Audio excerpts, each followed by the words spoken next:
Ceny nehnuteľností stúpajú, ale sumu, na ktorú máme bývanie poistené, si mnohí nemenili už roky. Pokiaľ si ale neustrážite svoje zmluvy, v prípade požiaru či záplav sa môže stať, že vám poisťovňa neuhradí plnú výšku škody.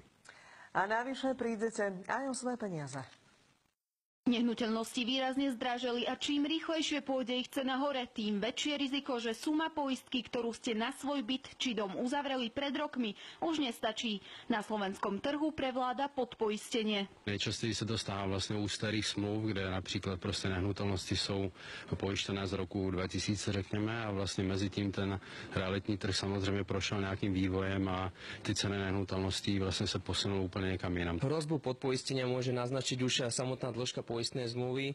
Takmer štvrtina poistných zmluv pri poistení majetku a má viac ako 10 rokov. Máme rekordéra poistnú zmluvu na nehnuteľnosť, ktorá bola uzatvorená pred viac ako 50 rokmi. To, že máte poistnú sumu oveľa nižšiu ako skutočnú hodnotu vášho majetku, na to vás zrejme vaša poisťovňa neupozorní. Preto je dobré, ak si svoje zmluvy pravidelne kontrolujete. Když máme nehnuteľnosť, která má hodnotu 100 000 euro a budu mít pojistku na 50 000 euro, tak v případě pojistné události totální škody dostanu maximálne tú sumu, ktorú mám dohodnutú ve smlouve vlastne.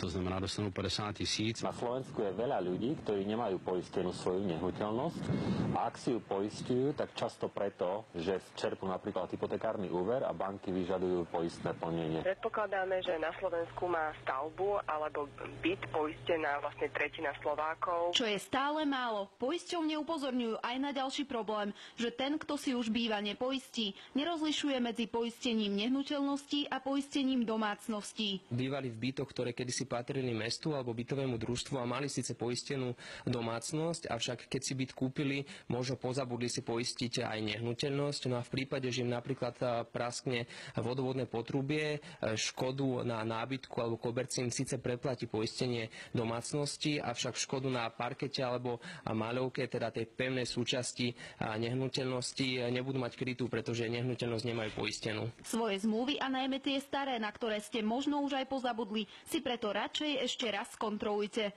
Regionálne štáby a Andrea Mačošková, televízia Markíza.